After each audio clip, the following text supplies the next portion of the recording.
Suami-suami ada yang mau punya istri 3.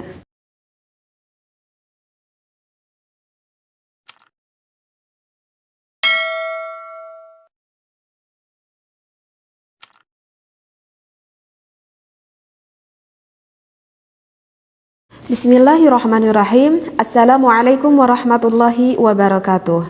Bismillah, alhamdulillah, wassalatu wassalamu ala rasulillah.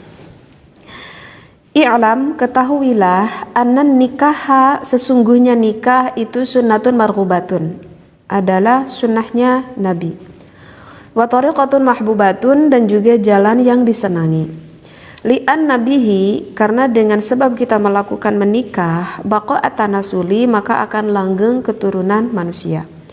Wa dawamat tawasuli, dan dengan nikah maka akan terdapat kesinambungan antara satu dengan yang lainnya.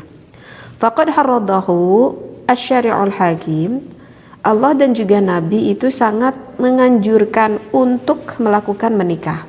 Faqala azza min qailin, maka Allah Subhanahu wa taala yang Maha Agung telah berfirman di dalam surat An-Nisa, A'udzu billahi minasyaitonir rajim, fankihu ma taba lakum minan nisa'i mathna wa thulatha wa ruba'. Yang artinya fankihu, maka nikahilah, ma di sini adalah wanita ya, taba lakum, yang baik bagi kalian, minan nisa'i, dari wanita yang kalian senangi, mathna, 2-2, wa thulatha atau 3-3, wa ruba' atau 4-4. Al-ayah. Wa qala, dan juga Allah Ta'ala berfirman, A'udzu billahi minasyaitonir rajim, wa min ayatihi an khalaqa lakum min anfusikum azwajan litaskunu ilaiha wa ja'ala bainakum mawaddatan wa rahmah. Yang artinya, wa min ayatihi an khalaqa lakum min anfusikum, sebagian dari kekuasaan Allah adalah dijadikannya untuk kamu dari diri kamu, azwajan, pasangan kamu, litaskunu ilaiha, agar engkau tenang padanya, wa ja'ala bainakum mawaddatan wa rahmah, dan dijadikannya di antara kamu rasa cinta dan rasa kasih sayang.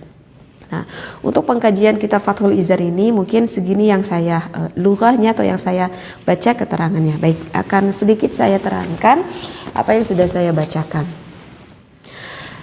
Tadi ada kata pertama, i'lam, harus kita ketahui, anan nikaha, sesungguhnya nikah itu adalah sunnatun marghubatun. Itu adalah sunnahnya Nabi. Maksud sunnahnya Nabi di sini bukan arti hukumnya itu adalah sunnah ya, bukan arti hukumnya itu adalah sunnah. Karena di dalam keterangan lain bisa saja ditemukan, misal di dalam kitab Qurratul Uyun, bahwa hukum menikah itu kita itu tergantung melihat akan individualnya seseorang gitu. Jadi hukum menikah itu bagi seseorang mungkin saja berbeda. Bagi seseorang mungkin saja menikah itu diwajibkan. Bagi seseorang menikah itu mungkin saja bahkan diharamkan, bisa dimakruhkan, sunnah ataupun menang. Jadi di dalam hukum menikah kita harus melihat dulu akan individu orang-orang tersebut begitu. Nah, bagaimanakah yang diwajibkan, haramkan? Jadi hukum menikah itu ada 5, ada wajib, ada haram, makruh, sunat ataupun menang gitu. Tapi di sini saya nggak akan membahas hukum yang 5 itu ya, karena ini terlalu menyebar gitu, karena di dalam Fathul Izar ini gak dikatakan bagaimana hukum dari menikah. Insya Allah kalau kapan waktu saya mengaji Qurratul Uyun, saya akan membahas akan hukum menikah tersebut. Jadi artinya di sini sunnatun marghubatun adalah pekerjaan, cek orang Sunda pada melan lah gitu ya. Jadi pekerjaan yang pernah dilakukan oleh Rasulullah Shallallahu Alaihi Wasallam, seperti itu ya. Jadi bukan artinya hukumnya adalah sunnah, bukan seperti itu. Jadi sunnah di sini adalah memang menikah itu yang pernah dilakukan oleh baginda Nabi Muhammad Shallallahu Alaihi Wasallam. Bahkan bukan oleh baginda Nabi Muhammad saja, oleh nabi-nabi ataupun rasul sebelum Nabi Muhammad Shallallahu Alaihi Wasallam bahkan menikah seperti itu ya. Jadi semua nabi dan rasul itu menikah, kecuali ada Nabi Yahya dan juga Nabi Isa yang tidak menikah. Tetapi misalkan contoh nih Nabi Isa, kenapa Nabi Isa juga enggak menikah, itu karena memang ada suatu alasan. Kenapa Nabi Isa tidak menikah? Karena kan Nabi Isa itu hidup pada zaman Bani Israel gitu ya. Nah, pada waktu itu, pada zaman Nabi Isa itu ada wanita-wanita Bani Israel itu tidak ada seorang pun wanita yang akhlaknya baik yang pantas untuk dinikahi oleh Nabi Isa alaihi salam. Nah, oleh karena itu Nabi Isa tidak menikah gitu, karena pada waktu zaman Bani Israel sekali lagi wanita-wanita akhlaknya itu sangat buruk sekali. Nah, ibaratlah seperti itu, begitu kenapa alasannya tidak menikah. Tetapi rasul-rasul yang lain semuanya menikah. Bahkan ini tertera ya di dalam surat Ar-Ra'd pada ayat ke-38, a'udzubillahi minasyaitonirrajim, wa laqad arsalna rusulan min qablika wa ja'alna lahum azwajan wa dzurriyyah. Sana dikatakan bahwa sesungguhnya kami telah mengutus beberapa rasul sebelum kamu dan kami memberikan kepada mereka istri dan juga keturunannya. Sehingga pada zaman nabi-nabi sebelumnya pun sangat menganjurkan sekali kepada umat-umatnya untuk melakukan menikah, begitu. Jadi udah paham ya yang tadi dikatakan sunnatun marhubatun di sini. Nah, kita lanjutkan lagi. Wa thariqatun mahbubatun, dan juga menikah itu adalah jalan yang disenangi. Menikah itu kan ibadah. Nah, ibadah yang disenangi apa ya? Ibadah yang disenangi itu nikah. Karena kalau kita berbicara ibadah, kebanyakan baru dengar aja katanya ibadah, kebanyakan orang itu udah males banget mendengar kata ibadah gitu. Ya karena namanya juga ibadah gitu, pasti akan dihalangi, dirintangi dengan hal-hal yang tidak menyenangkan gitu ya, dengan hal yang ya gak menyenangkan gitu kalau di dalam ibadah, kecuali bagi orang-orang yang memang hatinya udah merasa dekat dengan Allah gitu, maka tidak akan ada rasa keterpaksaan ketika kita melakukan ibadah gitu ya. Kalau kita kan berbicara ibadah misalkan tahajud gitu, atau berbicara membaca Al-Quran, itu udah kebayangnya males gitu untuk melakukan ibadah seperti itu. Jadi kebanyakan orang untuk melakukan ibadah itu ya males gitu kan ya. Dan banyak lagi berbagai alasan lainnya. Tetapi ada ibadah yang kebanyakan disenangi oleh orang-orang. Apa ibadahnya yang kebanyakan disenangi oleh orang-orang? Ya ini, nikah gitu. Kebanyakan orang yang belum menikah, misalkan pemuda gitu ya, atau para gadis, coba pada pengen gak nikah? Pasti jawabnya itu pada pengen nikah.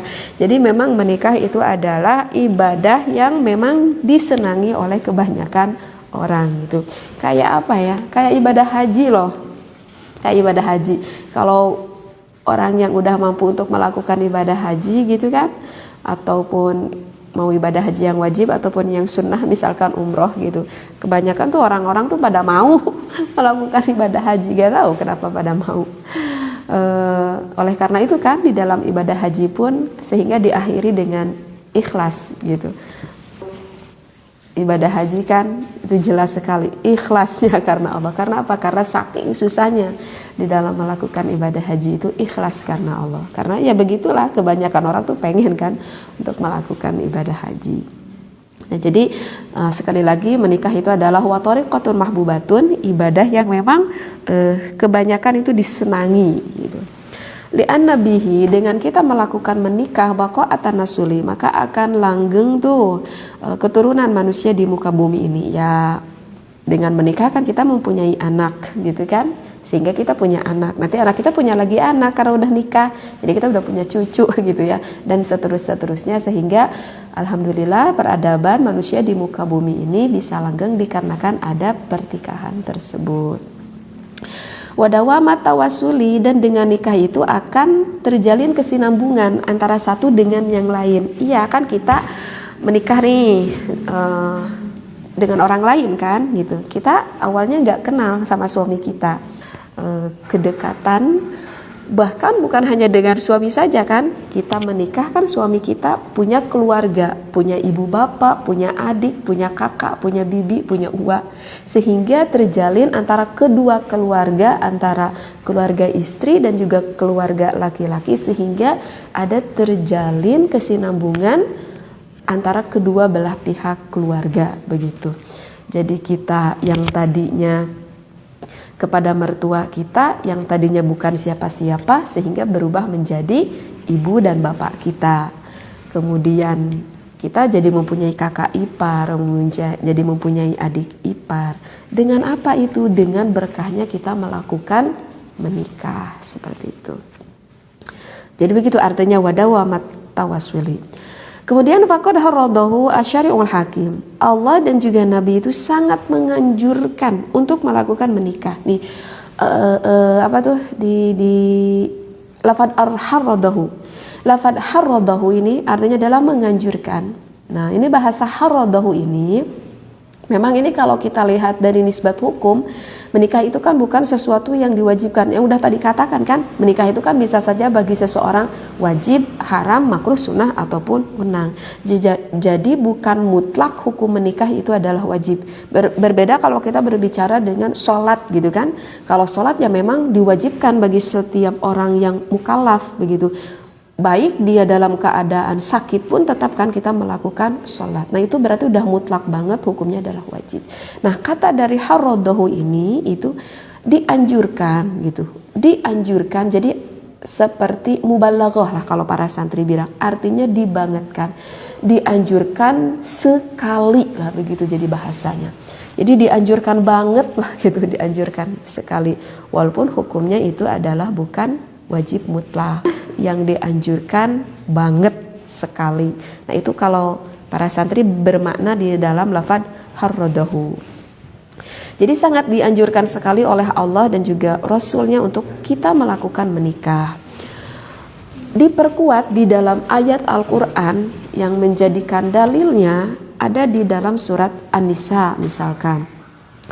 Di sini dikatakan fankihu, artinya fankihu adalah maka nikahilah. Maka nikahilah. Kalau santri berkata lafad fankihu, kalau ditanya itu sirohnya apa? Sirohnya itu adalah fi'il amar. Apa itu fi'il amar? Fi'il amar itu adalah artinya kata perintah. Begitu. Jadi maka nikahilah, seolah-olah ini adalah kata perintah dari Allah dan juga Rasulnya. Maka nikahilah. Di sini adalah wanita, matoba lakum minan nisa'i, dari wanita yang baik bagi kalian. Dari wanita minan nisa'i, dari wanita yang kalian senangi ataupun yang kalian sukai. Kalau bahasa kita mah mungkin anu dipika bogoh gitu ya. Jadi yang baik menurut kita. Kata yang baik itu sebetulnya sih itu tergantung kepada penilaian kita masing-masing gitu ya. Menurut kita wanita yang baik itu seperti apa? Seperti kita melihat kepada seseorang wanita yang cantik, wanita yang tampan kan gak bisa selaras disamakan begitu ya. Artinya mungkin menurut saya yang tampan itu yang hitam mungkin, yang tampan itu justru yang putih mungkin, itu kan beda-beda penilaian. Nah jadi wanita yang disenangi oleh kita, yang baik menurut agama dan yang disenangi oleh kita ya tentu itu keinginan manusia itu berbeda-beda seperti itu.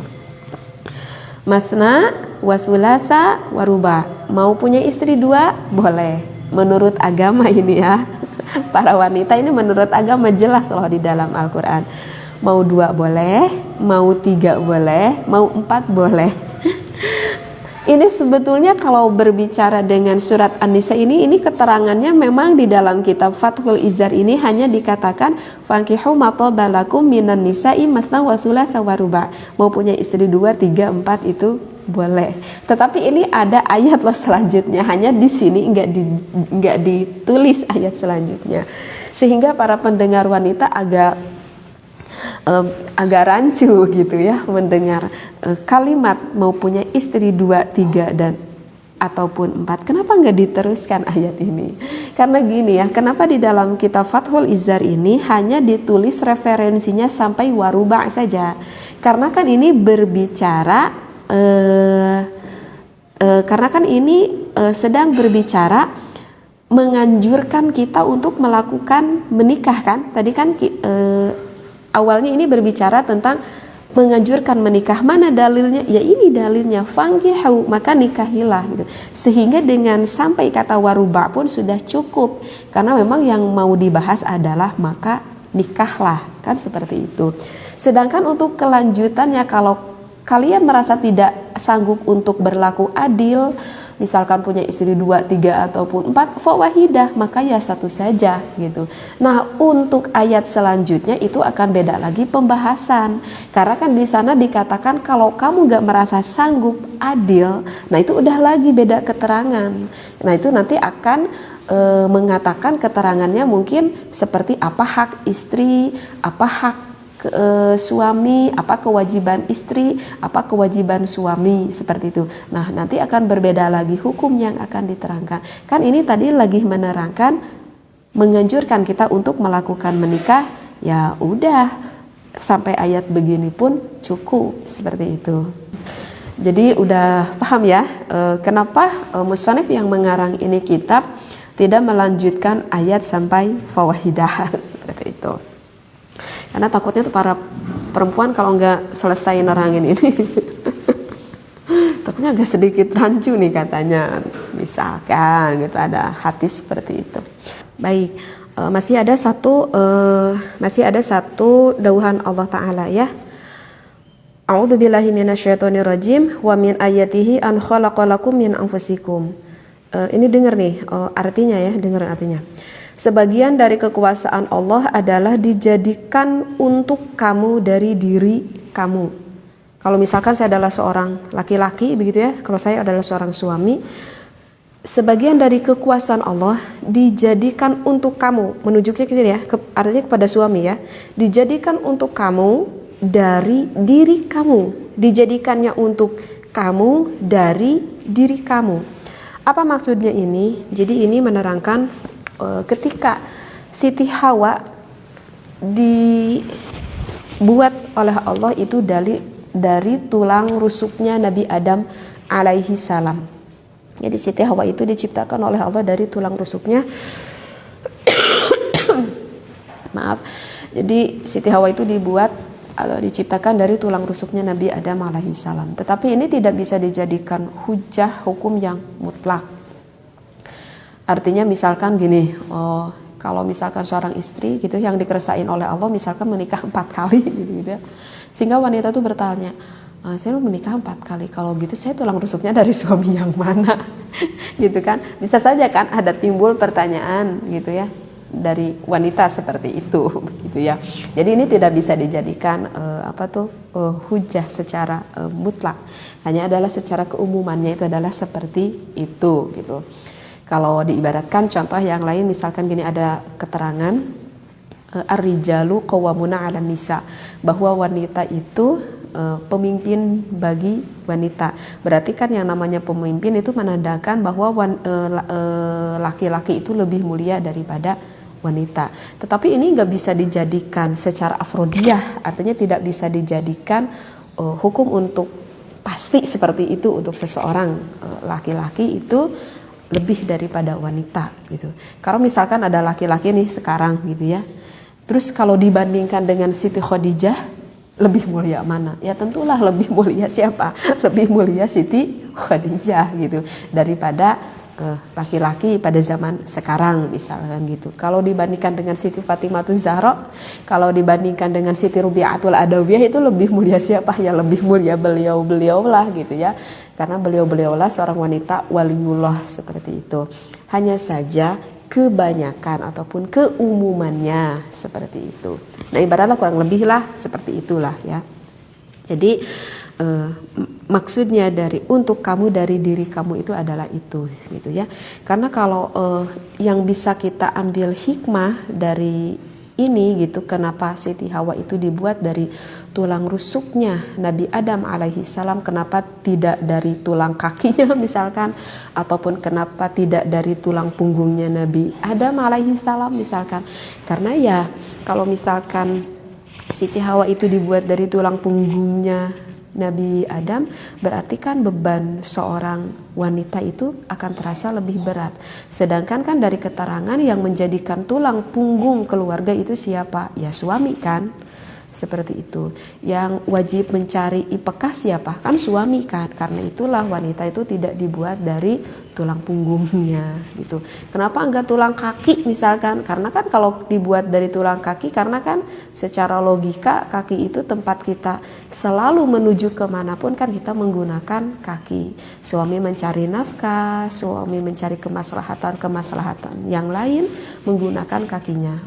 Kalau begitu nanti terasa akan beban lebih berat bagi seorang istri. Karena itulah wanita dibuat dari tulang, artinya Siti Hawa itu dibuat dari tulang rusuknya Nabi Adam.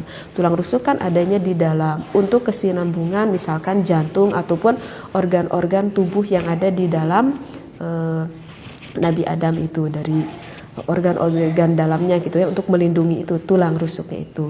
Jadi ini menandakan kalau tulang rusuk itu kan akan mudah sekali patah gitu ya, akan mudah sekali patah. Yang memang sesuai dengan tabiat wanita gitu.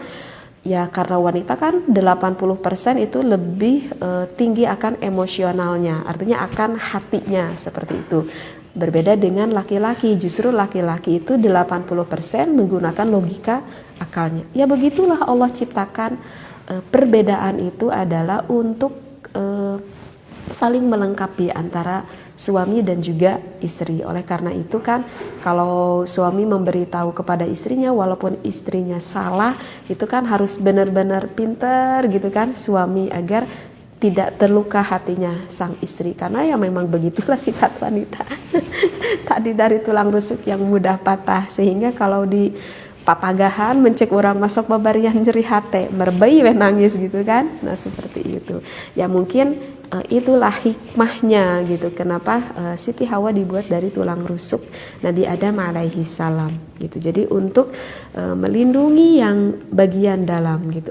Kenapa? Jadi azwajan, pasangan kamu, litaskunu ilaiha, agar engkau tenang padanya. Tuh, di sini kan juga diperjelas agar engkau tenang padanya. Maksudnya agar engkau itu siapa? Maksudnya di sini ada agar engkau itu adalah suami. Kan ketika suami di luar sana dia mencari ifkah dengan berbagai kesulitannya seperti itu kan, dengan capeknya, dengan segala kesulitannya, begitu dengan lelahnya, begitu. Mungkin saja di dalam pekerjaannya ada kekecewaannya seperti itu. Enggak selalu mulus juga kan di dalam mencari rezeki. Sehingga ketika pulang dari rumah suami, ada istri di rumahnya, istri yang bisa mententramkan, menenangkan hati dari seorang suami. Makanya di sini dikatakan litaskunu ilaiha, agar engkau tenang padanya. Wa ja'ala bainakum mawaddatan wa rahmah, dan dijadikan di antara kamu saling mempunyai rasa cinta dan rasa kasih sayang. Wallahu a'lam wa billahi taufiq wal hidayah. Wassalamualaikum warahmatullahi wabarakatuh.